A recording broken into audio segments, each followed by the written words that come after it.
আগামী 12 ফেব্রুয়ারির ত্রয়োদশ জাতীয় সংসদ নির্বাচনকে সামনে রেখে অভ্যন্তরীণ কুন্দল ও বিদ্রোহী প্রার্থীদের নিয়ে চরম অস্বস্তিতে পড়েছে বিএনপি। দলের হাইকমান্ডের নির্দেশ অমান্য করে অন্তত অর্ধশতাধিক নেতা স্বতন্ত্র প্রার্থী হিসেবে এখনও ভোটের মাঠে রয়েছেন, যাদের মধ্যে 20 জনকে হেভিওয়েট হিসেবে বিবেচনা করা হচ্ছে। এসব প্রার্থীর জনপ্রিয়তার কারণে তৃণমূলের নেতাকর্মীরা বিভক্ত হয়ে পড়েছেন, যা ধানের শীষের প্রার্থীদের জয়ের পথে বড় বাধা হয়ে দাঁড়িয়েছে।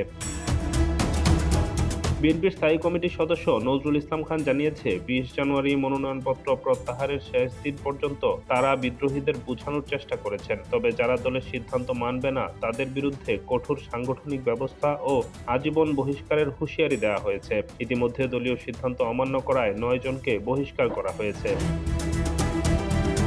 বিএনপির 16টি আসন শরিকদের জন্য ছেড়ে দিলেও এর মধ্যে 8টিতেই বিএনপির প্রভাবশালী নেতারা বিদ্রোহী হিসেবে মাঠে রয়েছে। বিশেষ করে পটুয়াখালী 3 আসনে নুরুল হক নূরের বিপক্ষে হাসান মামুন, ব্রাহ্মণবাড়িয়া 2 আসনে মুফতি জুনায়েদ আল হাবিবের বিপক্ষে ব্যারিস্টার রুমিন ফারহানা এবং ঢাকা 12 আসনে সাইফুল হকের বিপক্ষে সাইফুল আলম নীরব স্বতন্ত্র প্রার্থী হওয়ায় মিত্র দলগুলো চরম দুশ্চিন্তায় রয়েছে।